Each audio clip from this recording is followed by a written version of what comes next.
أعوذ بالله من الشيطان الرجيم. يا أيها الذين آمنوا إذا قيل لكم تفسحوا في المجالس فافسحوا يفسح الله لكم وإذا قيل انشزوا فانشزوا يرفع الله الذين آمنوا منكم والذين أوتوا العلم درجات والله بما تعملون خبير. بسم الله الرحمن الرحيم. السلام عليكم ورحمة الله وبركاته. إن الحمد لله نحمده ونستعينه ونستغفره ونعوذ بالله من شرور أنفسنا وسيئات أعمالنا. من يهده الله فلا مضل له ومن يضلل فلا هادي له وأشهد أن لا إله إلا الله ربي وحده لا شريك له وأشهد أن محمدا عبده ورسوله. يا أيها الذين آمنوا اتقوا الله حق تقاته ولا تموتن إلا وأنتم مسلمون. يا أيها الناس اتقوا ربكم الذي خلقكم من نفس واحدة وخلق منها زوجها وبث منهما رجالا كثيرا ونساء واتقوا الله الذي تساءلون به والأرحام إن الله كان عليكم رقيبا. يا أيها الذين آمنوا اتقوا الله وقولوا قولا سديدا يصلح لكم أعمالكم ويغفر لكم ذنوبكم ومن يطع الله ورسوله فقد فاز فوزا عظيما. اعلموا فإن أصدق الحديث كتاب الله وخير الهدي هدي محمد صلى الله عليه وسلم وشر الأمور محدثاتها وكل محدثة بدعة وكل بدعة ضلالة وكل ضلالة في النار. أما بعد. Alhamdulillah wa syukurillah atas segala nikmat dan limpahan karunia yang Allah berikan kepada kita, sehingga pagi ini Allah Subhanahu wa taala kembali perjumpakan kita di tempat yang dimuliakan oleh Allah, di dalam masjid dari masjid-masjid Allah. Semoga Allah Subhanahu wa taala luruskan niat kita dan dibulatkan tekad kita untuk selalu berikhtiar mencari keridhaan Allah Subhanahu wa taala. Dan mohon maaf sebelumnya pekan lalu qadarullah ma syafa'al, ana berhalangan untuk hadir karena sakit. Tapi alhamdulillah digantikan oleh Ustadz Adnan Degel ya. Hadir kemarin. Al-afu minkum. Mohon maaf yang sebesar-besarnya. Bapak Ibu yang dimuliakan oleh Allah Subhanahu wa taala, ada satu wasiat dari Nabi Muhammad sallallahu alaihi wasallam yang terdapat di dalam hadis dari hadis sahabat Abdullah bin Umar yang diriwayatkan oleh Al-Imam At-Tabarani di dalam Al-Mu'jamul Awsat, dan hadis ini dihasankan oleh Syekh Al-Albani rahimahullah. Hadis yang berasal dari Abdullah bin Umar diriwayatkan oleh Al-Imam At-Tabarani di dalam Al-Mu'jamul Awsat dan dihasankan oleh Syekh Al-Albani rahimahullah rahmatan wasi'ah.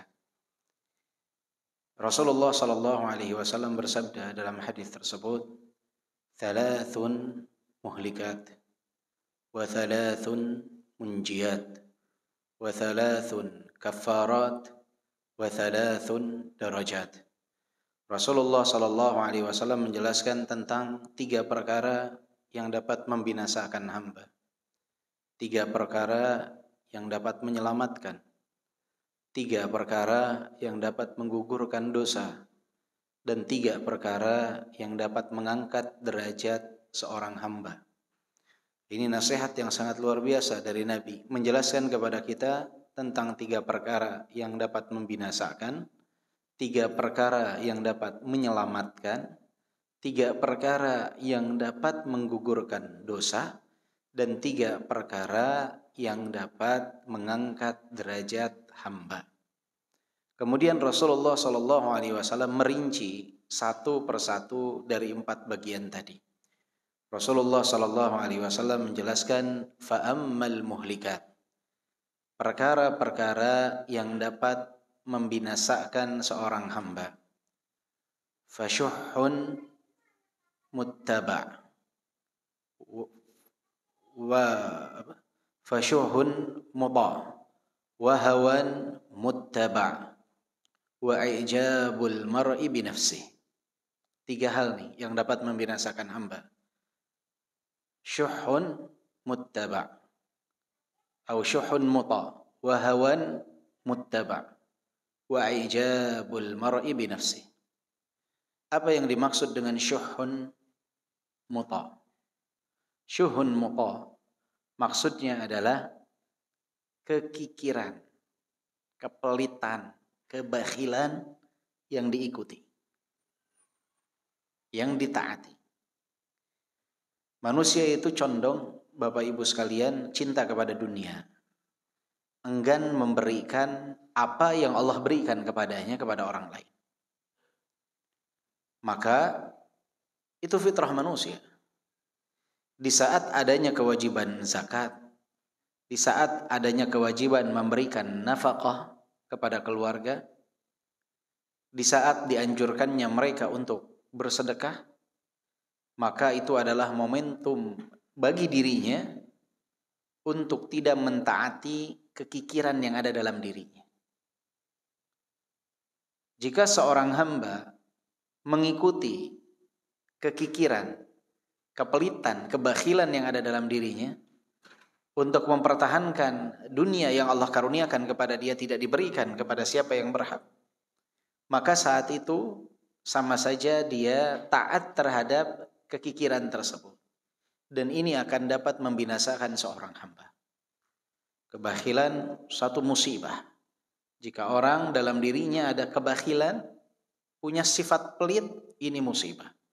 Bahkan Anda pernah katakan di sini, jangan pernah menikahkan putri kita kepada laki-laki yang punya sifat bakhil, punya sifat pelit. Sangat menyiksa sekali.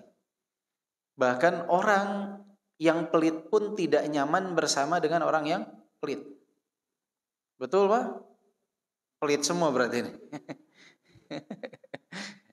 Jadi orang yang pelit tidak nyaman bersama orang yang pelit. Gak nyaman dia. Ya, coba Bapak kemana nih? Ke satu tempat. Pengennya bayar apa dibayarin? Pelit berarti. Enggak. Jadi kita ketika pelit pun ya, itu gak nyaman dengan orang yang pelit. Musibah.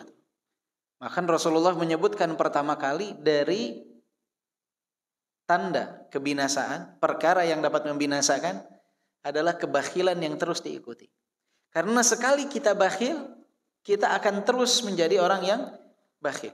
Bahkan akan menjadi semakin bakhil, semakin pelit, sekali diikuti. Oleh sebab itu harus dipaksakan. Mengeluarkan zakat, memberi nafkah kepada keluarga, bersedekah, itu harus ada paksaan dalam diri. Ya? Harus ada semangat memaksakan. Karena kalau ngikutin diri, pengennya uang dipegang, pengennya di kantong, pengennya di rekening. Tapi itu harus dipaksakan. Sekali kita paksakan keluar, akan terus tuh Pak. Ibarat saluran air yang tertahan. Ya? Kalau ditahan terus, dia nggak akan keluar-keluar. Sekali dikeluarkan, langsung akan keluar sangat banyak. Ya, bahkan dia akan rindu untuk terus memberi. Ini yang pertama. Kemudian yang kedua kata Rasulullah sallallahu alaihi wasallam, wahawan muttaba'. Sesuatu yang dapat membinasakan juga selain kepelitan yang diikuti adalah hawa nafsu yang dia taati. Hawa nafsu. Ketika seorang hamba menjadi pengekor hawa nafsunya, dia akan binasa. Saya pernah katakan bahwa tidak ada di dunia ini manusia yang merdeka itu nggak ada. Secara penuh nggak ada. Dia nggak bisa mengatakan dalam dirinya saya ingin melakukan apa yang saya mau tuh enggak. Karena pada hakikatnya pilihan dia hidup di dunia ini, apakah dia mau menjadi hamba Allah dengan taat terhadap perintah Allah, atau dia mau menjadi hambanya hawa nafsu, hambanya syaitan. Pilihannya hanya itu. Jadi di saat dia mengatakan saya mau melakukan apa yang saya mau, apa yang saya inginkan, tidak mau terikat dengan peraturan syariat, saat itu dia telah memilih kehinaan dengan menjadi budak hawa nafsu, menjadi budaknya syaitan. Padahal kalau dia milih untuk taat, dia menjadi sosok yang mulia ketika dia menjadi hambanya siapa? hambanya Allah Subhanahu wa ta'ala. Maka enggak ada seseorang itu bebas di dunia ini, enggak ada. Dia harus bisa memilih, mau jadi hamba Allah atau hamba hawa nafsunya. Nah, siapa yang memilih untuk menjadi hamba hawa nafsunya, mengikuti apa yang diinginkan oleh hawa nafsunya, tidak peduli halal ataupun haram, yang penting saya senang, ini akan menyebabkan dia menjadi hamba yang binasa. Kebinasaan akan dia dapatkan. Maka pilih yang kebalikannya. Jadilah hamba Allah Subhanahu wa ta'ala. Sebab kebinasaan ketiga, kata Rasulullah sallallahu alaihi wasallam, i'jabul mar'i bi nafsihi. Di saat seseorang itu ujub terhadap dirinya, bangga terhadap dirinya. Maksudnya apa? Ujub di sini, seseorang itu di saat ujub, dia melihat kelebihan yang Allah karuniakan kepadanya, itu disebabkan oleh dirinya, bukan disandarkan kepada Allah Subhanahu wa ta'ala. Dia ujub dengan hartanya, ujub dengan ilmunya, ujub dengan pangkatnya, ujub dengan keahliannya, dan tidak menisbatkannya kepada Allah Subhanahu wa ta'ala. Seakan-akan dialah yang menciptakan kelebihan tersebut. Bangga terhadap dirinya. Dan ujub ini adalah benih dari kesombongan. Karena perbedaan antara ujub dengan kesombongan, kesombongan adalah sifat ujub yang disertai dengan merendahkan orang lain. Atau sifat ujub yang disertai dengan menolak kebenaran. Ujub ini benihnya. Ketika dia bangga terhadap diri, dia mulai merendahkan orang lain, di sanalah dia menjadi hamba yang sombong. Di saat dia ujub terhadap kemampuan dirinya, terhadap akalnya, menyebabkan dia menolak kebenaran, enggan mengikuti dalil, mengatakan kalau menurut saya seperti ini. Saat itulah dia menjadi hamba yang sombong. Maka ujub ini benih. Kalau tidak mau kita menjadi hamba yang sombong, yang mana Rasulullah telah katakan, la yadkhulul jannah man kana fi qalbihi mithqalu dzarratin min kibr, tidak akan masuk surga siapa yang di dalam dirinya terdapat 1 biji dzarrah dari kesombongan. Maka jangan dimulai dengan bibit ujub. Karena ini kalau dibiarkan dia akan berkembang, dan akhirnya manusia akan menjadi hamba yang sombong. Ini yang kata Rasulullah, thalathun muhlikat. 3 perkara yang dapat membinasakan hamba. Yang pertama, kepelitan, kekikiran yang diikuti. Yang kedua, hawa nafsu yang ditaati. Dan yang ketiga adalah ketika seorang hamba ujub terhadap diri. Kemudian Rasulullah SAW menjelaskan bagian yang kedua. Wa ammal munjiat. Sedangkan perkara-perkara yang dapat menyelamatkan seorang hamba. Rasulullah SAW menjelaskan, fal adlu fil ghadabi war ridha wal qasdu fil faqri wal ghina. Yang pertama apa? Al adlu fil ghadabi war ridha. Yang kedua, al qasdu fil faqri wal ghina. Dan yang ketiga, khasyatullah fis sirri wal alaniyah. 3 perkara ini dapat menyelamatkan seorang hamba. Yang pertama, al-adlu fil ghadabi war ridha. Di saat seseorang berlaku adil, baik dalam keadaan dia marah ataupun dalam keadaan dia ridha. Dia tetap berlaku adil, tetap berkata perkataan yang benar dalam setiap kondisi. Di saat dia marah ataupun di saat dia ridha. Banyak orang di saat dia marah, dia tidak berlaku adil. Berkata perkataan yang mungkar, tidak berkata perkataan yang benar. Kenapa? Karena emosinya telah mendahului dirinya. Siapa yang dapat mengontrol emosinya, maka ini adalah sebab keselamatan. Karena banyak orang yang terjerumus dalam kemungkaran, itu momentumnya di saat dia sedang marah. Berapa banyak orang yang membunuh, berapa banyak orang yang bercerai, Berapa banyak orang yang menyakiti orang lain? Berapa banyak orang yang bunuh diri?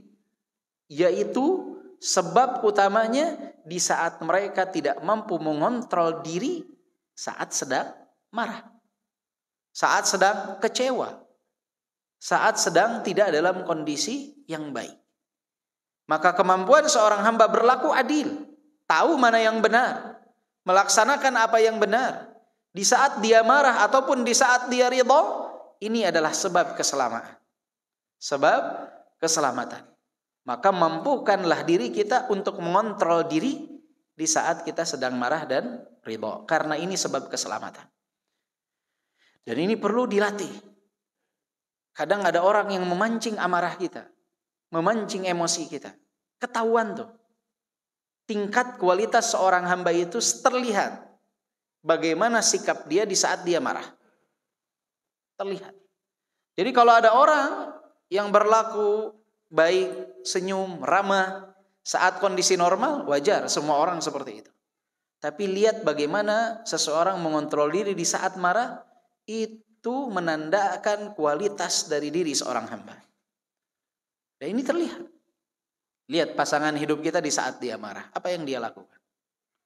Kalau ternyata masih keluar nama-nama dari kebun binatang, tangannya masih berterbangan ya, pukul sana, pukul sini, lempar sana, lempar sini, berarti menandakan masih rendahnya kemampuan dia untuk mengontrol diri. Itu sangat luar biasa. Jadi kalau bapak-bapak di jalan nih, tiba-tiba ada orang yang nyerobot, kemudian berkata kasar, kita terpancing, kita ungkap kepada dia kata-kata kasar, malu sama jenggot, Pak ya. Ya, harus bisa mengontrol, Pak. Mengontrol diri. Itu kualitas seorang hamba itu terlihat dari kemampuan dia mengontrol diri di saat dia sedang marah. Di saat dia sedang marah. Ada, saya lupa nama seorang ulama tuh kalau dia marah tuh barakallahu fiik, barakallahu fiik, doa ya. Marah padahal, tapi marahnya itu berisi doa. Itu kemampuan yang sangat luar biasa dalam mengontrol diri. Kemudian kata Rasulullah SAW, sesuatu yang dapat menyelamatkan seorang hamba juga apa? Al-qasdu fil faqri wal ghina. Kemampuan dia untuk berperilaku hidup sederhana di saat dia fakir dan di saat dia kaya. Ini menyelamatkan dirinya. Jadi hidup secukupnya. Baik saat kondisi dia fakir ataupun saat kondisi dia kaya. Jadi di saat dia fakir, dia tidak menunjukkan kekurangannya di hadapan orang lain. Untuk dikasihani, untuk diberi, untuk dibantu, tidak. Dia tidak menunjukkan kesulitannya di hadapan orang lain. Berperilaku biasa saja. Sedang-sedang saja. Begitupun di saat dia kaya. Tidak menyombongkan dirinya di hadapan orang lain. Inilah yang disebut dengan al-qasdu fil faqri wal ghina. Berlaku sederhana. Saat dia fakir ataupun saat dia kaya. Kalau di zaman kita sekarang kan kelihatan.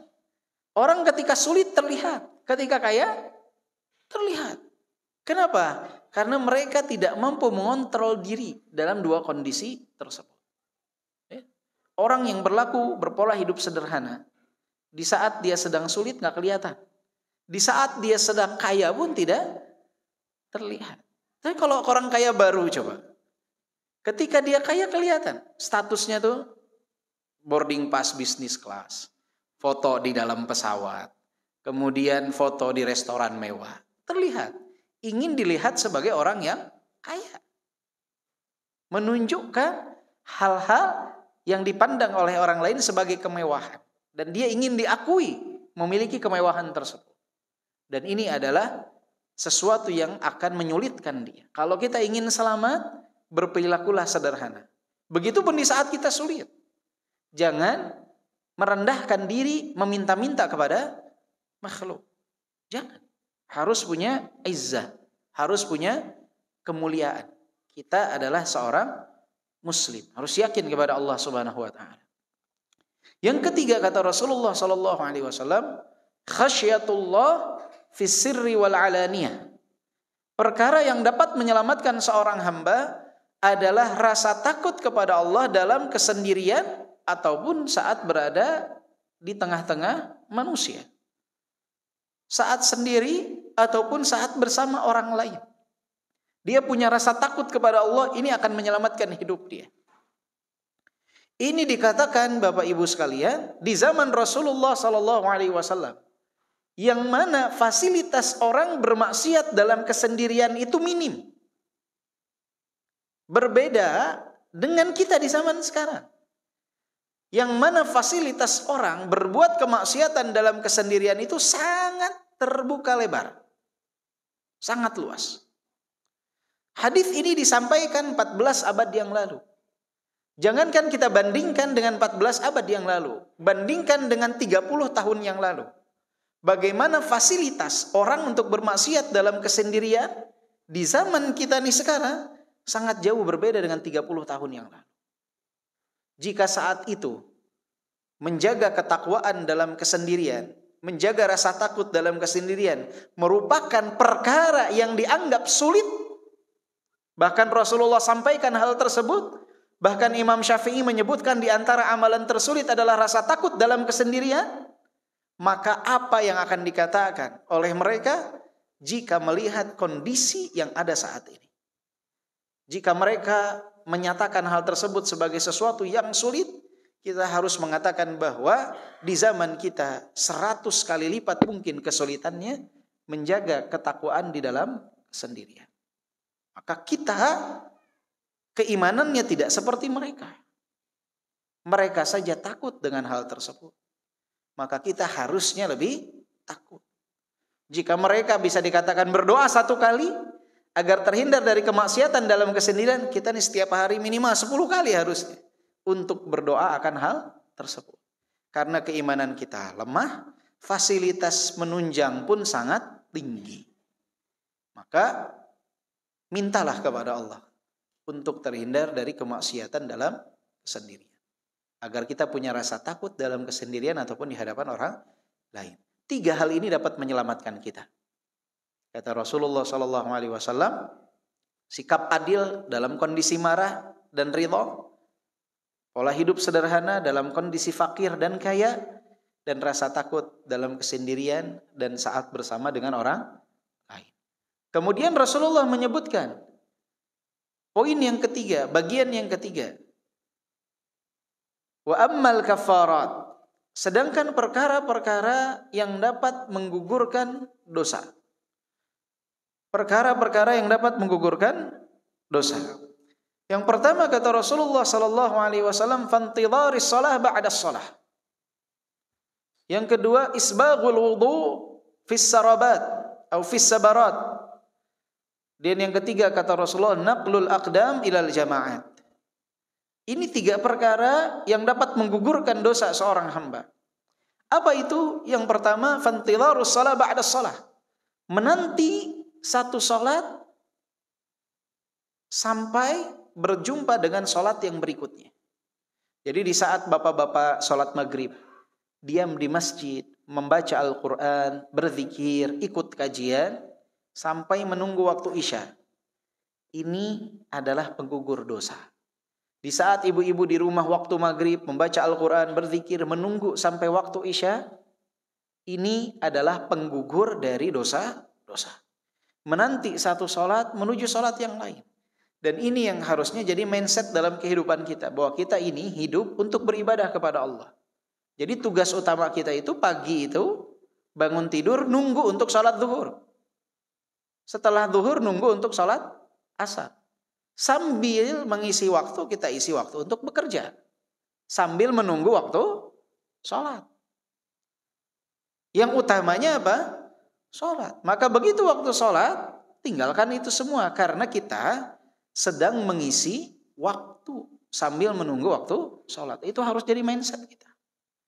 Dan penantian dari satu sholat menuju sholat yang lain, ini adalah penggugur dosa. Bayangkan.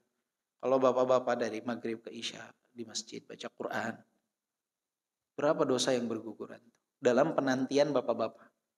Walaupun gak ngapa-ngapain misalnya, tapi menanti sholat itu adalah penggugur dosa. Yang kedua, isbaghul wudu fis sabarat.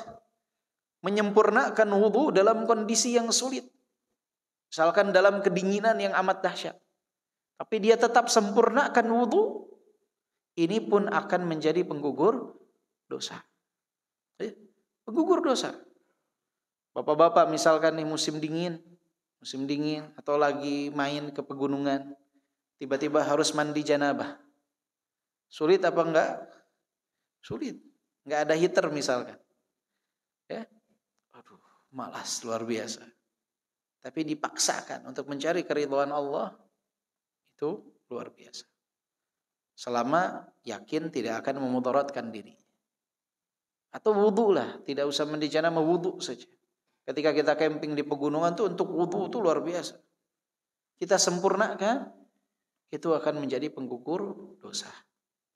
Jadi al-ajr ala qadril masyaqqah. Yang namanya pahala itu sangat sejajar atau beriringan dengan sulitnya amalan tersebut dilakukan. Semakin sulit, ya justru pahalanya semakin besar. Yang ketiga kata Rasulullah, wa naqlul aqdam ilal jama'at. Melangkahkan kaki menuju salat berjamaah. Ini pun dapat menjadi penggugur dosa. Jadi tadi bapak-bapak ketika salat subuh ke masjid melangkahkan kaki, Pak.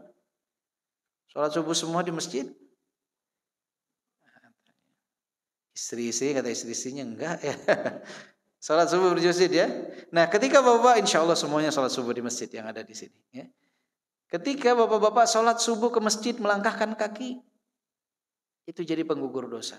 Nanti zuhur ke masjid melangkahkan kaki jadi penggugur dosa. Asar terus. Perjalanan kaki kita menuju salat berjamaah itu menggugurkan dosa-dosa kita. Makanya orang senang untuk menuju ke masjid. Bahagia dia harusnya tuh. Orang kalau menuju masjid jangan sedih, dia bahagia. Setiap langkah dia menggugurkan dosa. Bahkan untuk poin ini dalam hadis yang lain selain menggugurkan dosa juga mengangkat derajat. Ini 3 yang jadi penggugur dosa. Yang pertama tadi apa?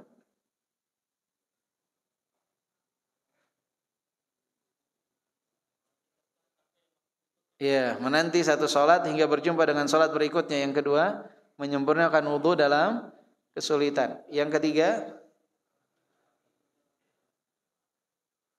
ya,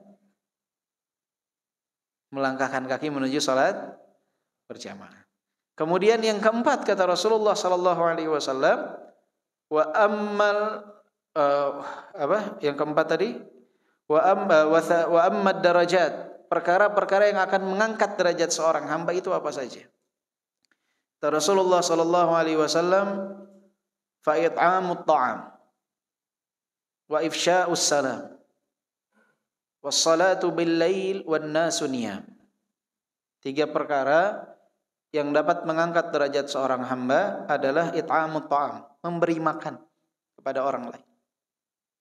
Memberi makan kepada orang lain akan mengangkat derajatnya di dunia dan di akhirat.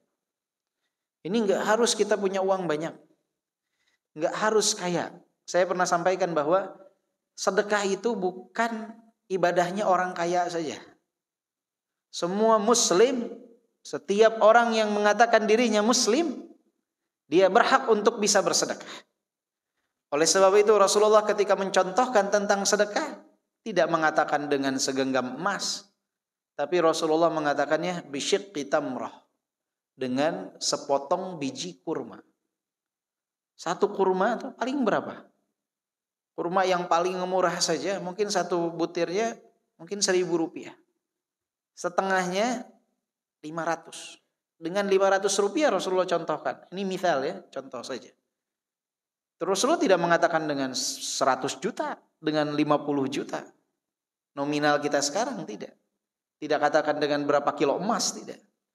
Bisyiqqi tamrah. Agar apa? Agar orang-orang yang merasa dirinya kekurangan tidak berkecil hati. Bahwa sedekah itu yang terpenting adalah apa yang diberikan. Dan Allah tidak melihat hanya sebatas dari jumlah yang diberikan, tapi juga sangat bergantung terhadap kondisi dari hamba tersebut. Ada orang kaya sedekah 1 biji kurma, ada orang fakir setengah biji kurma. Kan nggak mungkin dikatakan yang sedekah 1 biji kurma lebih besar pahalanya. Dua-duanya sama-sama ikhlas nih. Si ini kaya, punya 100 triliun dia. Sedekah 1 biji kurma. Yang ini dia cuma punya 50.000, dia setengah biji kurma. Berapa persen dari hartanya? Berapa persen dari hartanya? Jadi kalau ada orang punya uang 1 juta, dia sedekah 50.000, dia berarti sudah menyedekahkan berapa dari hartanya? 5% dari harta. Kalau orang punya 1 triliun, dia sedekah 100.000, berarti berapa persen dari harta yang dia sedekahkan? 0,01%. Benar gak? Kurang makannya. 1 triliun, dia sedekah 100.000. Berarti 0,00001%. Jadi kalau ada orang kaya sedekah 100.000 nggak usah. Wah, hebat banget dia sedekah 100.000. Dari 1 triliun dia sedekah 100.000 wajar. Kurang bahkan. Iya Pak. Jadi jangan pernah silau. Kadang kita nih Masya Allah, dia cuma sedekah 50.000. Punyanya cuma 1 juta Bapak-Bapak sekalian. Dia sedekah 50.000, 5% dari hartanya. Ini kalau yang punya 1 triliun dia sedekah 5% dari hartanya, dia harus sedekah 50 miliar. Betul? Cuma 100.000. Jadi jangan pernah silau. Artinya kita ketika punya kekurangan, jangan pernah miris. Karena apa? Sedekah itu ibadah yang menjadi satu perkara yang istimewa bagi setiap muslim. Siapapun bisa. Seteguk air, 1 biji kurma, atau gorengan. Bapak-bapak bikin gorengan di rumah misalkan pagi-pagi nih ibu-ibu. Bikin goreng pisang. Ambil 2 butir, 3 butir. Ya. 3 gorengan nih. Misalkan kasihkan ke satpam komplek rumah. Ya. Buat menemani mereka minum kopi di pagi hari. Sedekah. 2 potong, 3 potong. Enggak masalah. Ya. Atau sedekah air. 1 gelas air mineral. Berikan kepada orang lain. Bersedekahlah dengan apa yang kita mampu. Jangan haramkan diri kita dari keutamaan sedekah hanya karena kita menganggap diri kita nggak punya apa-apa. Allah nggak nuntut besar-besar. Yang penting ikhlas dari diri kita dan juga apa yang kita punya kita sedekah. Ya. Jadi yang punya gaji saya masih di bawah UMR, saya gimana mau sedekah? Sedekah. Walaupun 1.000 rupiah dalam 1 bulan 10.000, yang penting ada alokasi untuk yang namanya sedekah. Alokasikan. Kalau nggak dialokasikan susah. Alokasikan untuk sedekah agar melatih diri kita juga mengikir atau mengikis sifat pelit dalam diri. Sedekah. Belajar untuk sedekah. Kemudian yang kedua kata Rasulullah SAW apa? Ifsya'us salam. Menyebarkan salam. Jadi mudahlah untuk mengucapkan salam. Assalamualaikum, assalamualaikum, assalamualaikum. Bermudahlah untuk pengucapan salam. Jangan bakhil dalam pengucapan salam. Ya. Jadi harus menebar senyuman kepada kaum muslimin. Jangan acuh tak acuh. Kadang dia atasan ke kantor enggak mengucapkan salam karena merasa dirinya atasan. Masuk ke komplek rumah ada satpam yang menunggu di pagar. Ya. Klakson enggak, mengucapkan salam enggak, kasih isyarat juga tidak. Ya. Kita harus mulai menghargai orang. Ucapkanlah salam. Yang ketiga kata Rasulullah SAW, wassalatu bil-lail wan nasu niyam. Salat di waktu malam di saat orang-orang tidur. Karena Rasulullah mengatakan syaraful mu'min qiyamuhu bil-lail. Kemuliaan seorang mukmin adalah di saat dia bangun tengah malam untuk beribadah kepada Allah Subhanahu wa taala. Jadi ingin Allah angkat derajat kita, lihat kondisi kita di waktu malam. Jadi siapa yang ingin melihat kadar derajat dirinya, lihatlah bagaimana kadar dia di waktu sholat malam. Porsi dia dalam sholat malam itu menggambarkan derajat dirinya di sisi Allah Subhanahu wa taala. Ini bukan pangkat harta, bukan. Tapi bagaimana keadaan dia di waktu malam. Nah ini 3 hal yang dapat mengangkat derajat seorang hamba. Jadi 4 poin yang disampaikan oleh Nabi. Yang pertama apa? Thalathun muhlikat. Perkara yang dapat membinasakan. Apa yang pertama? kekikiran, kepelitan yang diikuti. Yang kedua, hawan muttaba', hawa nafsu yang ditaati. Yang ketiga, i'jabul mar'i bi nafsi, ujub terhadap diri. Yang kedua kata Rasulullah, wa ammal munjiat, perkara yang dapat menyelamatkan hamba. Yang pertama apa? Kemampuan diri untuk berlaku adil dalam kondisi marah ataupun ridha. Yang kedua, hidup sederhana dalam kefakiran dan kekayaan. Yang ketiga, rasa takut kepada Allah dalam kesendirian ataupun di hadapan orang lain. Kemudian Rasulullah menyebutkan fa ammal muhlikat wa ammal munjiyat wa amma kafarat, perkara yang dapat menggugurkan dosa. Yang pertama apa? Menanti satu salat hingga berjumpa dengan salat berikut. Yang kedua, isbaghul wudu, menyempurnakan wudu. Yang ketiga, mengangkat kaki menuju salat berjamaah. Kemudian yang keempat, perkara-perkara yang dapat mengangkat derajat seorang hamba. Yang pertama, memberi makan. Yang kedua, menebarkan salam. Yang ketiga, salat di waktu malam saat orang-orang tertidur. Kalau kita lihat bahwa dari 4 perkara yang Rasulullah sebutkan, 12 sub perkara yang Rasulullah sebutkan, mayoritasnya itu ternyata berbicara tentang muamalah kita dengan manusia. Mayoritas. Yang hablum minan nas, porsi terbesar. Luar biasa. Yang ini yang sering kita lalaikan. Semakin kita banyak bermuamalah dengan orang lain, bergaul dengan orang lain, semakin kita sadar bahwa yang namanya pembahasan berkenaan dengan adab, akhlak itu adalah salah satu pembahasan yang sangat penting di akhir zaman ini. Karena mulai banyak orang yang tidak peduli terhadap perkara tersebut. Baik, kita lanjutkan pembahasan kita dari kitab Hilyah Thalibul Ilmi. Mukaddimahnya kepanjangan. Enggak apa-apa. Yang kita bahas juga hadis Nabi ya, sama ya. Tadi hadis riwayat siapa? At-Tabarani dalam Al-Mu'jamul Awsat. Dari hadis siapa? Abdullah Ibnu Umar radhiyallahu anhuma. Baik. Kita lanjutkan pembahasan kita dari kitab Syarah Hilyah Thalibul Ilmi, dan kita sekarang masuk dalam perkara yang ke-8, Al-Amru Tsamin. Perkara ke-8 yang harus dimiliki oleh seorang penuntut ilmu. Tahalla bil muru'ah, yaitu menghiasi diri dengan muru'ah. Menghiasi diri dengan muru'ah. Apa itu muru'ah? Muru'ah itu adalah fi'lu ma yujammiluhu wa yuzinuhu wa ijtinab ma yunannisuhu wa yashinuhu. Yang disebut dengan muru'ah itu adalah di saat seseorang berusaha melakukan sesuatu yang menjadikan dirinya semakin indah,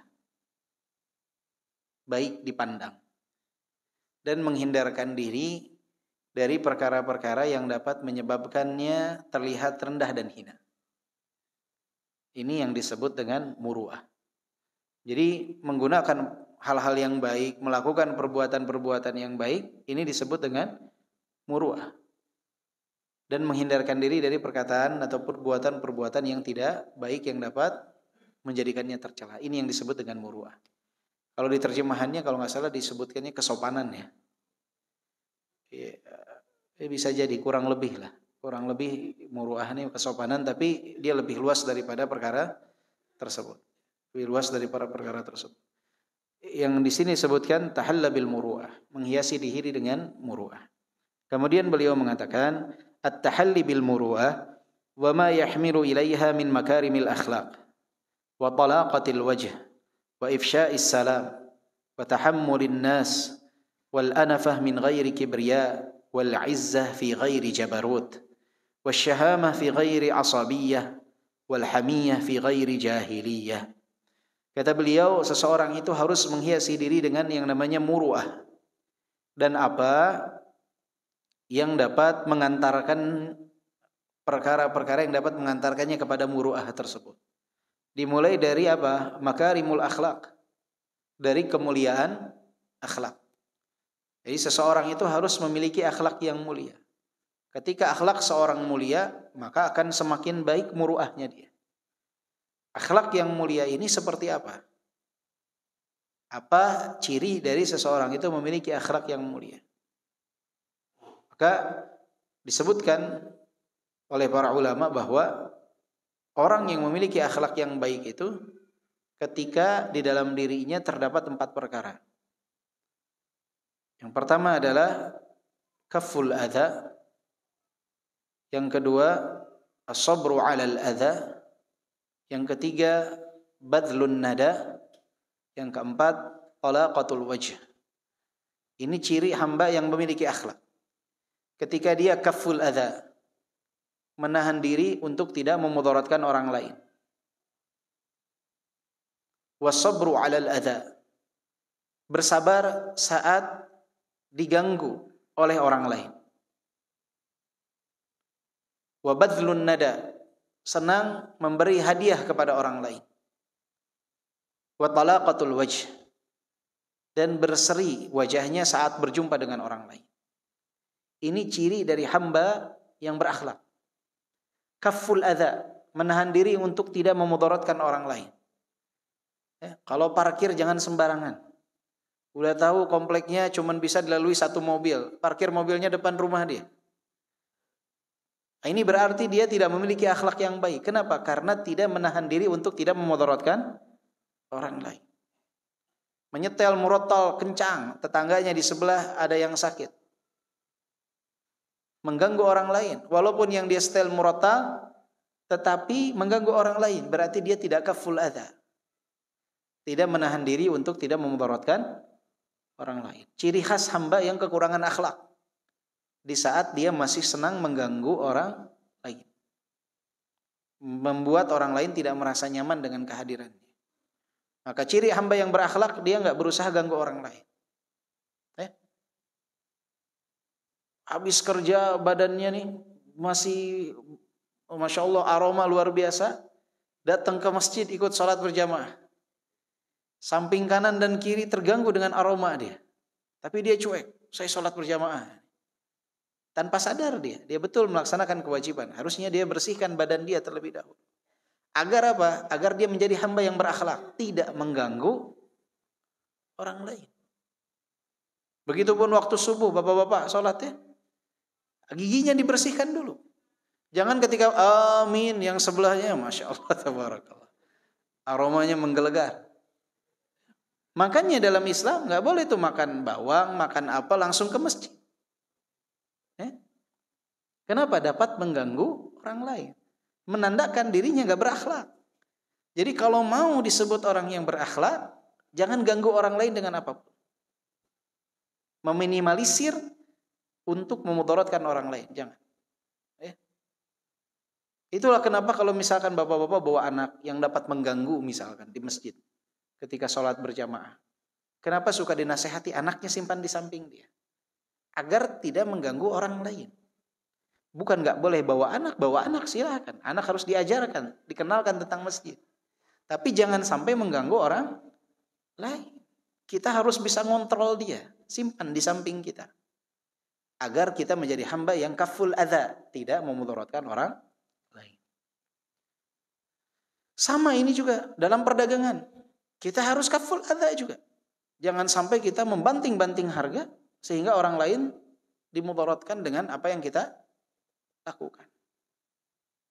Betul tidak? Jangan. Yang kedua, was-sabru 'alal adza. Saat diganggu, sabar. Jadi kalau bapak-bapak pas mau keluar rumah, ada orang parkir depan pagar bapak-bapak sekalian. Sabar, nggak usah teriak-teriak. Wah, punya otak nih orang, misalkan. Jangan. Sabar. Kenapa? Ya, ciri akhlak kita mulia dengan kesabaran kita saat diganggu oleh orang lain. Kebalikannya. Begitupun kalau ada, misalkan ada anak kecil yang ikut sholat berjamaah. Kemudian, qadarullah bapaknya nggak bisa ngontrol. Akhirnya dia lari-larian. Sabar. Tidak usah anak orang lain kita pukul dan lain sebagainya. Itu diperlukan kesabaran. Kalau perlu nasihati ayahnya dengan cara yang Harus sabar. Harus sabar. Karena orang itu nggak selamanya bisa menahan diri untuk tidak mengganggu. Atau tetangga menyetel suara yang kencang dari murotal dan lain, sabar. Ya. Atau bapak di komplek ada orang yang misalkan masjidnya masih senang mengeluarkan suara di waktu-waktu yang tidak tepat misalkan. Yaitu sabar. Sabar atas hal tersebut. Ya. Misalkan jam 12, jam 1. Ya. Kalau saya dulu pernah nginep di rumah saudara saya. Nggak bisa tidur semalaman. Akhirnya jam 1 tuh bisa tidur. Jam 2 masjidnya kan ada mic keluar tuh Pak. Dia setel murotal keluar dari masjid dari jam 2 malam, setengah tiga subuh. Sampai waktu sholat subuh. Dari setengah 3 sampai subuh saya nggak bisa tidur. Karena dia percis mikrofon masjidnya itu ke mana? Ke rumah dia. Setengah 5 pas kita wudu nih, nggak nyampe 5 menit udah qomat. Kata saya, subhanallah, 2 jam sabar nunggu sholat, kenapa pas beres adzan nggak sabar nunggu apa? Biar orang datang ke masjid. Subhanallah. Jangan seperti itu. Ada momentumnya. Ada waktu adzan. Jangan sampai kita mengganggu orang lain, walaupun tujuan kita baik. Ya. Jangan juga dikatakan, wah ini berarti telinganya nggak senang dengar Al-Quran. Senang, siapa yang nggak senang dengar Al-Quran? Tapi waktu dan momentumnya harus tepat. Tapi harus kita bersabar. Kalau mau menasihati orang, nasihati dengan cara yang baik. Yang ketiga apa?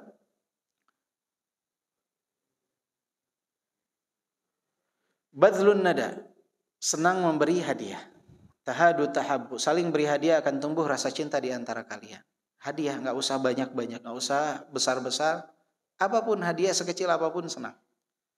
Kepada anak-anak kita kalau kurang kerja, sesuatu yang buat dia senang. Mau 1 pekan 1 kali, 2 pekan sekali, sebulan sekali. Bawa hadiah untuk anak kita, istri kita, makanan tetangga, beri makanan, keluarga, hadiah. Hadiah itu membuat orang bahagia. Karena sekaya apapun seseorang senang diberi hadiah. Fitrahnya manusia. Tahaddu tahabbu. Makanya Rasulullah katakan apa? Saling beri hadiah akan tumbuh rasa cinta. Nggak ada yang tersinggung diberi hadiah. Senang-senang saja mereka. Ya. Makanya tahu walaupun ya cap Tanah Abang misalkan ada yang pulang haji. Dia tahu, tapi tetap senang karena diberi hadiah. Yang keempat adalah talaqatul wajh. Berseri wajahnya saat berjumpa dengan orang lain. Jangan kita punya masalah. Jangan dibawa saat berjumpa dengan orang lain. Orang pun sama punya masalah. Jadi jadikan kita itu sosok yang menyenangkan saat berjumpa dengan orang lain. Jangan dibawa kesulitan-kesulitan kita saat berjumpa dengan orang lain. Talaqatul wajh, berseri. Membahagiakan, enak untuk dipandang, nyaman. Tapi berseri-serinya hati-hati Pak ya. Ya, pada siapa berserinya ini? Ya, itu juga harus diklasifikasikan. Ya, jangan sampai nanti menimbulkan fitnah, menimbulkan kemudaratan karena Bapak berserinya kepada yang tidak tepat. Ya. Jadi ini 4 hal dan ini saya sering katakan berlaku di dunia offline dan di dunia online. Orang tuh kalau di dunia offline dia harus bersikap seperti dunia online pun sama. Jangan ganggu orang. Jangan orang bikin status komentarnya nggak enak. Komentarnya nggak mengenakan. Berarti dia tidak kaful adza, tidak menahan diri untuk tidak mengganggu orang lain. Kemudian sabru alal adza. Saat kebalikannya, Bapak nulis sesuatu, kemudian orang tersebut misalkan mengganggu apa yang Bapak posting dengan komentar-komentarnya. Sabar. Kita harus bersabar. Jika mau membantah, bantah dengan kesopanan. Harus sabar. Di dunia online pun sama seperti itu. Kemudian yang ketiga, badlun nada. Saling beri hadiah. Mbak ada salahnya ada orang posting kasih jempol. Tinggal klik kan ya. Nggak mahal, gratis lagi. Tapi kita sering ngerasa berat. Lihat di Instagram, ada orang posting Al-Quran, kasih love, ceklek, kasih jempol. Hadiah, di dunia online hadiahnya begitu. Ya, hadiahnya seperti itu. Beri hadiah, kenapa? Agar ahlul khair itu semangat untuk beramal. Semakin semangat melihat, ternyata ada manfaat. Orang banyak yang merasakan manfaat. Ini kan jomplang kan. Tayangan-tayangan, orang ahli maksiat itu saling mendukung di antara mereka Pak. Makanya tayangan-tayangan maksiat tuh like-nya ribuan, puluhan ribu. Tapi yang ayat Quran, hadis itu yang like 1, 2, ya. Nggak ada yang respon. Karena kurang saring mendukung. Padahal hadiah jempol dan lain sebagainya itu, di sisi lain komentar dia, jempolan dia itu akan membantu untuk menaikkan grafik tayangan tersebut kan. Akan semakin menjangkau yang lain. Apalagi ketika dia share. Karena apa? Karena ruang lingkup yang men-share pertama itu beda dengan ruang lingkup yang men-share kedua. Artinya ceruknya beda. Ketika disebar ya akan semakin apa-apa? Menyebar. Nah ini kita harus bisa menjadi hamba yang seperti itu. Badlun nada, saling beri hadiah. Di dunia online ya kayak begitu. Talaqatul wajah. Berseri juga sama, di dunia online juga harus berseri hidup. Jangan menulis status-status yang membuat orang lain pusing. Tulis status yang membuat orang lain senang, bahagia, nasihat yang bermanfaat. Jangan status-status yang menyedihkan. Ya, harus talaqatul wajah. Sama juga ketika merespon WA orang lain. Juga harus talaqatul wajah. Gimana sih tanda kesopanan seseorang saat merespon pesan orang lain? Jangan ada orang pesan assalamualaikum, bagaimana kabar, terus dia ketik panjang, dia nanya, bertanya dan meminta nasihat kita atau meminta apapun dari kita. Jawabannya waalaikumsalam. Sisanya tidak dijawab. Dia pikir saya jawab yang wajibnya aja. Ini yang lainnya menyakitkan dia. Ketika Bapak hanya jawab waalaikumsalam, sisanya menyakitkan tidak? Menyakitkan. Dan ini sering sekali, apalagi sering terjadi biasanya di saat seseorang memiliki jabatan atau kedudukan tertentu. Dan orang bertanya kepadanya dalam porsi jabatan dan kedudukan dia. Biasanya orang itu cenderung merasa tinggi dan tidak menjawab, bahkan kalaupun menjawab hanya salam saja. Ini sering terjadi dan ini menandakan kurangnya akhlak dia sebagai seorang Muslim. Jadi kalau Bapak suatu saat menghadapi orang-orang yang seperti itu, sabar saja. Berarti dia masih perlu pendidikan akhlak. Jadi nggak usah marah-marah. Kenapa? Anggap saja, alhamdulillah kita sudah paham. Dia belum paham tentang pendidikan akhlak. Semoga Allah beri hidayah kepada orang tersebut. Sehingga kita tetap bisa bahagia di dua dunia ya. Dunia offline dan di dunia online. Kemudian kata Syekh di sini mengatakan wa talaqatil wajh. Ya, beliau merinci lagi dari makarimul akhlak yang harus dimiliki agar muruah seseorang semakin baik. Dia harus talaqatul wajh, harus berseri saat berjumpa dengan orang lain. Wajahnya harus berseri. Wa ifsya'is salam, menyebarkan salam. Assalamualaikum, assalamualaikum. Ini ciri orang yang memiliki muruah. Dia menyebarkan salam. Wa tahammulin nas, sabar saat mendapatkan atau kita bermuamalah dengan manusia. Karena manusia ini bermacam-macam karakternya, berbeda-beda sifatnya, berbeda-beda karakternya. Kita harus sabar, harus siap. Ya. Nggak semuanya itu akan berperilaku sesuai dengan apa yang kita inginkan. Dan ini berlaku dalam dunia kecil dan dunia yang lebih luas. Dalam keluarga saja, antara suami dengan istri, suami harus sabar dengan kondisi atau sikap perilaku si istri. Begitupun istri terhadap suami, kita terhadap orang tua, terhadap mertua, terhadap ipar, itu harus tahammul. Harus kita bisa ibaratnya menerima perilaku mereka yang mungkin tidak atau kurang kita senangi. Ya. Kita misalkan cocoknya perasa, tiba-tiba bertemu dengan kakak ipar atau adik ipar yang ceplas-ceplos misalkan. Kitanya nih nggak bisa nih perasa nih. Dia biasa saja sebetulnya. Cuman mengatakan apa yang ada dalam pikirannya dia langsung ungkapkan. Tipikalnya seperti itu. Tahammul. Kita harus siap menerima hal tersebut. Ya. Selama bukan kemungkaran yang dilakukan, maka ya kurang lebih lah. Nggak mungkin ada yang sempurna. Man talaba akhan bila aibin baqiya bila akhin. Siapa yang ingin pendamping kawan yang tidak memiliki aib, selamanya tidak akan pernah memiliki kawan. Wal anafah min ghairi kibriya. Wal izzah fi ghairi jabarut.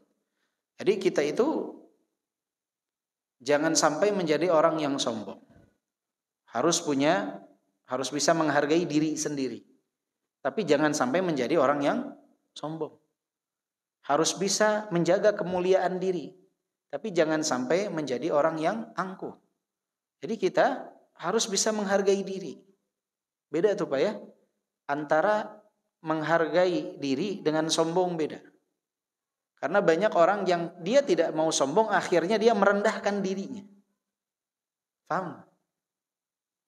Kita harus bisa menghargai diri, agar orang menghargai diri kita. Tapi jangan sampai sombong. Jangan sampai sombong. Saya ambil contoh. Misalkan Bapak bertamu ke rumah orang. Ternyata kondisi rumah dia itu adalah ruang tamunya ada kursi. Ada kursi ya. Kita harus bisa menghargai diri. Menghargai diri dengan duduk di mana? Di kursi.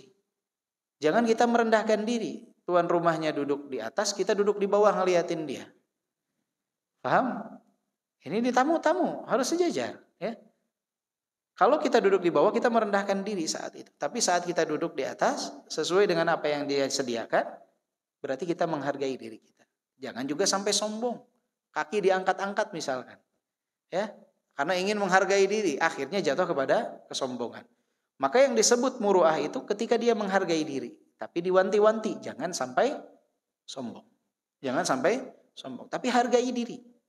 Jadi Bapak datang ke undangan pernikahan. Ya, contoh seseorang menghargai diri, dia tahu dalam berpakaian, jangan pakai sandal jepit. Ya, dia punya kemampuan, kecuali nggak ada, nggak masalah. Tapi jangan pakai swallow misalkan. Keundangannya ke gedung, sama saja dia tidak menghargai diri. Kenapa? Karena bukan pakaian yang tepat. Bukan pakaian yang tepat. Innallaha jamilun yuhibbul jamal. Allah Maha indah dan mencintai keindahan. Pakai pakaian yang sopan. Pakai pakaian yang enak untuk dilihat, tepat pada tempatnya. Tapi juga jangan menunjukkan kesombongan dalam pakaian tersebut dengan menggunakan pakaian syuhrah. Ya, dengan menggunakan pakaian syuhrah yang tidak pada tempatnya. Begitupun kita harus menjaga kemuliaan. Tapi jangan sampai menunjukkan keangkuhan. Jaga kemuliaan diri kita. Tapi jangan sampai menjadi hamba yang angkuh. Kemudian wasyahama fi ghairi asabiyah wal hamiyah fi ghairi jahiliyah. Jadi kita pun nggak boleh asabiyah. Jadi ibarat asabiyah ini disebutnya apa? Fanatisme golongan tuh nggak boleh. Tidak boleh fanatisme golongan tuh nggak boleh. Kita bersyukur alhamdulillah berasal dari golongan tertentu, suku tertentu misalkan. Tapi tidak boleh sampai fanatisme yang berlebih. Pokoknya yang bersama saya, yang berasal dari tempat saya, kita perlakukan berbeda hanya karena dia berasal dari tempat yang berbeda atau adat istiadat yang berbeda. Nggak boleh asabiyah seperti itu. Dan tidak boleh juga semangat buta yang diiringi dengan kejahilan tuh nggak boleh. Nah banyak orang-orang tuh yang dengan qabilah dia, dengan suku dia pertahankan perkara-perkara jahiliyah. Contoh ya, beberapa suku di Timur Tengah itu masih mempertahankan tradisi thar. Thar ini adalah di saat ada orang yang membunuh satu kabilah dari suku yang satu lagi, membunuh orang dari satu suku yang lain, satu suku, salah seorang di suku A membunuh salah seorang dari suku B misalnya. Harusnya hukum Islam yang dibunuh dari suku A ini siapa? Yang membunuh. Qisas. Yang membunuh dia yang dibunuh. Tapi beberapa suku di Timur Tengah masih melakukan hukum thar. Jadi yang dibunuh ulang itu bukan yang membunuh, tapi keluarga dari pembunuh. Si A bunuh si B, yang dibunuh bukan si A, tapi keluarganya si A. Adiknya, kakaknya. Kenapa? Ini hukum jahiliyah. Nggak boleh adat istiadat yang mengandung perkara-perkara jahiliyah dipertahankan. Apa salah kakak sama adiknya? Tujuan mereka untuk menimbulkan penyesalan yang amat dahsyat dari orang yang membunuh tersebut. Dan ini tidak benar yang seperti ini. Karena mereka mengedepankan fanatisme yang berlebih terhadap adat istiadat, padahal itu termasuk perkara-perkara yang jahil, perkara-perkara yang jahil. Enggak boleh yang seperti itu dipertahankan. Kemudian kata Syekh rahimahullah mengatakan, wa alaihi fatanakkaba khawarimal muru'ah fi tab'in aw qawlin aw amalin min hirfati mahina aw khallati radi'ah kal ujbi wal riya wal batri wal khuyala wa ihtiqaril akharin wa ghasyan mawatin ar-rib Kata beliau, maka seseorang itu harus menghindari perkara-perkara yang dapat mengurangi muruah dia dari sikap, ucapan, amalan, ya. Misalkan dari hal-hal yang rendah, yang hina, nggak boleh dia lakukan. Dan juga dia tidak boleh menjadi hamba yang punya sifat ujub, ria, ya, bator, merendahkan, menghinakan orang lain, khuyala, angkuh, sombong, ihtiqaril akharin, merendahkan orang lain, wa ghasyan mawatinir rib, ataupun mendatangi tempat-tempat yang meragukan. Jadi perkara-perkara ini dapat mengurangi muruah dia. Jadi di saat dia ujub, ria, sombong, angkuh, muruahnya itu berkurang. Begitupun saat dia melakukan hal-hal yang rendah dan hina, muruahnya pun berkurang. Atau mendatangi tempat-tempat yang meragukan, tempat-tempat yang dapat menimbulkan kesuudzon bagi orang lain, itu pun akan mengurangi muruah. Contoh misalkan, main biliar, olahraga biliar, olahraganya sah-sah saja. Tapi banyak di kita nih yang namanya tempat biliar identik negatif. Betul ya? Betul. Nah, ketika Bapak ingin menjaga muruah, sebaiknya dihindari. Kalau memang mau kalau di rumah ada, di rumah saja. Jangan mendatangi tempat-tempat tersebut. Kenapa? Karena akan mengurangi muruah seseorang. Tempat-tempat yang dapat menimbulkan kesuudzonan bagi orang lain, itu ditinggalkan. Hal tersebut ditinggalkan. Itu menjaga muruah kita. Begitupun hindarkan ujub, riya, sombong. Jadi ketika ada orang bicaranya tinggi, saya punya, itu secara tidak langsung mengurangi muruahnya dia. Orang semakin banyak dia itu akan menjaga muruah dia. Bicara yang baik. Begitupun dari perbuatan dan amalan. Jadi orang sering menganggapkan, wah, dengan dia merendahkan orang lain, dia akan semakin terhormat. Tidak. Sebetulnya ketika dia berusaha merendahkan orang lain, muruahnya akan berkurang. Akan terlihat bahwa akhlaknya ini belum baik. Padahal kondisi dia merendahkan orang lain. Pikir dia ketika dia merendahkan orang lain berarti dia lebih tinggi dari orang lain. Tidak. Pandangan, jangankan dalam pandangan syariat, dalam pandangan manusia saja orang yang merendahkan orang lain itu akan dianggap sebagai orang yang akhlaknya kurang baik, tidak dapat mengontrol diri. Wallahu a'lam bissawab. Ada pertanyaan?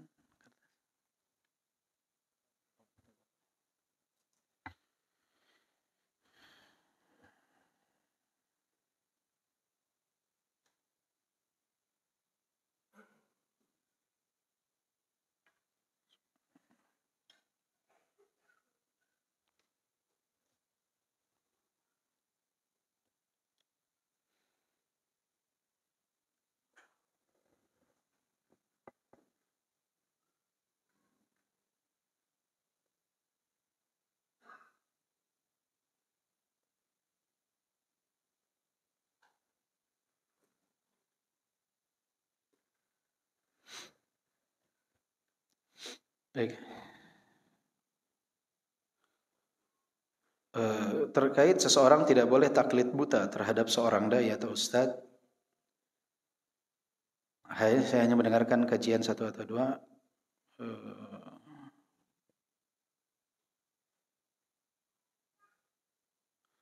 Baik.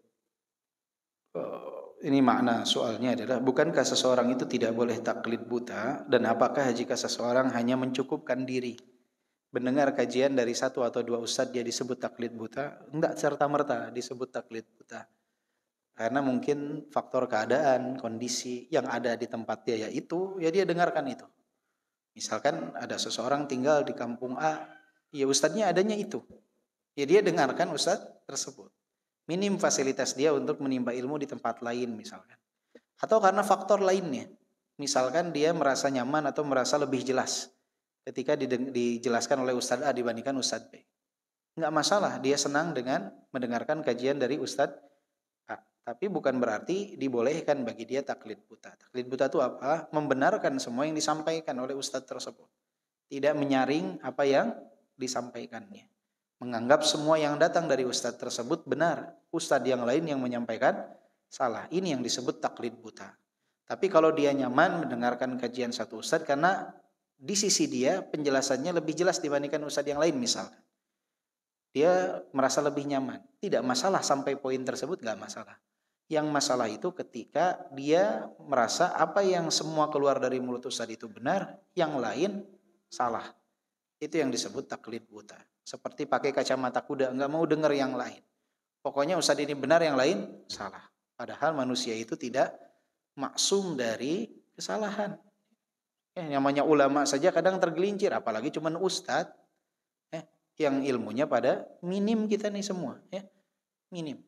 Yang namanya syekh saja kadang tergelincir, yang namanya ulama saja kadang tergelincir, apalagi cuman sekedar ustadz-ustadz biasa. Makanya jangan pernah taklid buta. Ibaratnya ustadz yang ada itu hanya kerikil-kerikil mengisi kekosongan yang ada. Karena nggak mungkin para ulama datang ke sini, misalkan rutin sebulan sekali, sepekan sekali kan?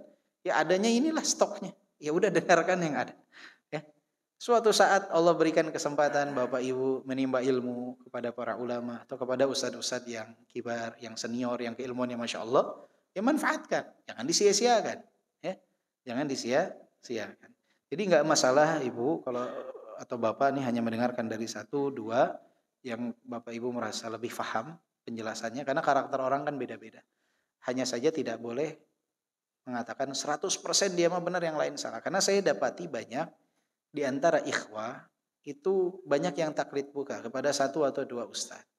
Menganggap pokoknya kalau datang dari ustadz A benar, yang lain salah. Padahal kadang yang lain mendatangkan dalil-dalil yang jelas.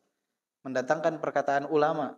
Tidak sedikit di antara ikhwah yang sering ikut pengajian itu membantah perkataan para ulama, ijma'nya ulama hanya karena perkataan satu ustaz. Itu enggak sedikit, banyak ditemui. Nah, ini yang salah, ini yang keliru. Enggak boleh taklid buta. Baik. Kemudian pertanyaannya, beberapa hari lalu istri meninggal dunia. Innalillahi wa inna ilaihi raji'un. Rahimahullah rahmatan wasi'ah. Semoga Allah merahmati beliau dengan rahmat yang luas. Kecelakaan ketika mengantar anak sekolah. Kondisi istri sedang hamil 26 pekan. Berarti 6 bulan ya. Berarti dengan bayi wafatnya. Baik, berarti ibu dan bayinya wafat juga ya. Saat ini dianugerahi 2 anak putri usia 6 dan 4 tahun. Amalan apa yang bisa saya lakukan untuk meringankan dosa istri selama hidup dan amalan bisa jadi amal jariah untuk istri. Semoga Allah merahmati beliau ya. Baik, amalan yang bisa dilakukan oleh seseorang untuk diberikan kepada yang telah wafat, diantaranya yang pertama adalah mendoakan. Mendoakan, terutama ini yang harus kita ajarkan kepada anak-anak kita. Karena doa mereka lebih istimewa. Karena Rasulullah sebutkan secara khusus, awaladin salihin yad'ulah. Anak soleh yang mendoakan. Kita mendoakan, insya Allah Allah ijabah juga.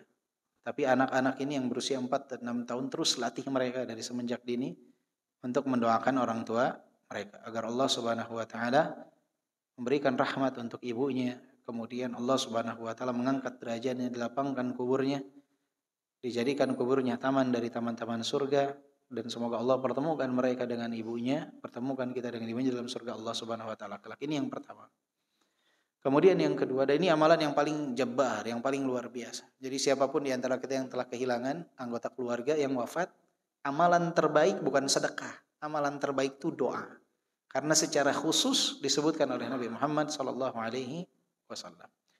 Kemudian yang kedua yang dapat kita lakukan juga, kita dibolehkan untuk bersedekah atas namanya. Dan usahakan untuk menjadi hamba yang cerdas dalam bersedekah.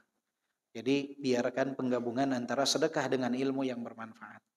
Misalkan ada sedikit rezeki dari kita sedekah atas namanya, sedekah Al-Quran, sedekah kitab, sedekah kutayib, buku kecil yang dikaji di tempat kajian, atau Al-Quran yang dibaca, Al-Quran yang dihafalkan oleh para penghafal Quran. Sedekahkan atas nama dia. Biar selain dari pahala sedekah, pahala ilmu yang terus dimanfaatkan itu juga mendapatkan ganjaran pahala. Kemudian yang dapat dilakukan juga berhaji dan berumrah untuknya. Badal haji atau badal umrah. Nanti misalkan anaknya ketika dewasa atau bapak ketika punya kelapangan, tapi dengan syarat bapak harus sudah haji terlebih dahulu. Syaratnya anak kita pun sudah haji baru bisa menghajikan ibunya, Kemudian amalan yang dapat dilakukan juga adalah menjaga hubungan baik. Yang tidak bisa ada hubungan kita dengan mereka kecuali karena adanya istri kita. Jadi artinya tetap dijaga hubungan baik dengan mertua, dengan ipar. Anak-anak itu tetap dijaga silaturahim dengan mereka. Dengan orang tua dari ibunya, dengan paman bibi dari ibunya, itu terus dijaga silaturahim. Karena itu merupakan bagian dari amalan soleh untuk mereka. Bahkan Rasulullah menyebutkan abarrul bir an yasila rajul ahla wuddi abi. Sebaik-baik perbuatan baik adalah ketika seseorang melanjutkan hubungan baik. Yang sebelumnya ayahnya ketika masih hidup melakukan hubungan baik dengan orang tersebut. Jadi misalkan si ibunya nih punya kawan. Nah si anak ini nih dididik oleh kita untuk terus dapat menjaga hubungan baik dengan kawan ibunya. Dengan meminimalisir tentunya jangan sampai menimbulkan fitnah. Karena kondisi kita yang dalam kondisi duda.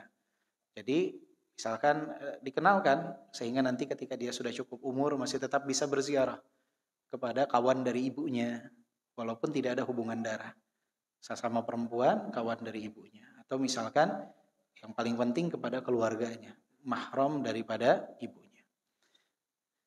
Itu diantara perkara yang dapat. Kemudian juga berziarah kubur. Ya, disebutkan di dalam sebuah hadis yang ada silang pendapat di kalangan ulama tentang kesahihannya.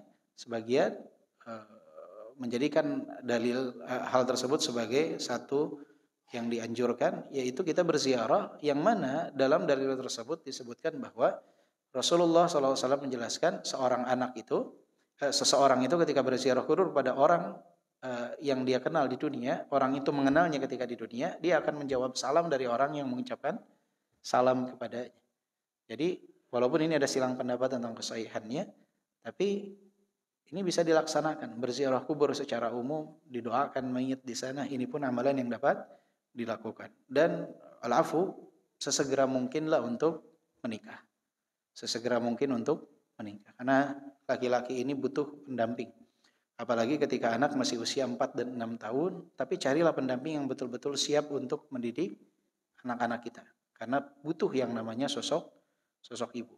Mungkin kitanya tidak terlalu perlu, tapi anak kita sangat memerlukan sosok ibu. Maka segeralah untuk menikah.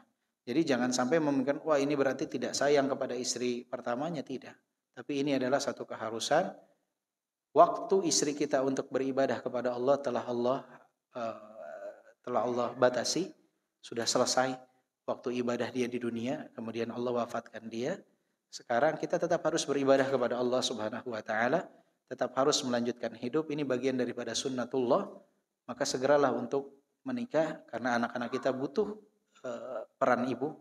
Walaupun dibilang ada neneknya, tetap yang namanya anak itu perlu peran ibu. Karena nenek dengan ibu itu berbeda. Dan kita sebagai suami untuk menjaga diri, untuk tetap dapat istiqomah, itu perlu sekali yang namanya ada istri di samping kita. Ya. Mungkin itu sedikit nasihat. Semoga Allah merahmati beliau. Dan juga ini nikmat luar biasa. Karena ada anak dalam kandungan dan usianya juga sudah 6 bulan ya. Sudah ditiupkan ruh berarti. Dan ini adalah tabungan luar biasa yang insya Allah jadi syafaat untuk kedua orang tuanya. Wallahu a'lam bis-shawab. Subhanakallahumma bihamdika asyhadu an la ilaha illa anta astaghfiruka wa atubu ilaik. Alhamdulillahirabbil alamin. Assalamualaikum warahmatullahi wabarakatuh.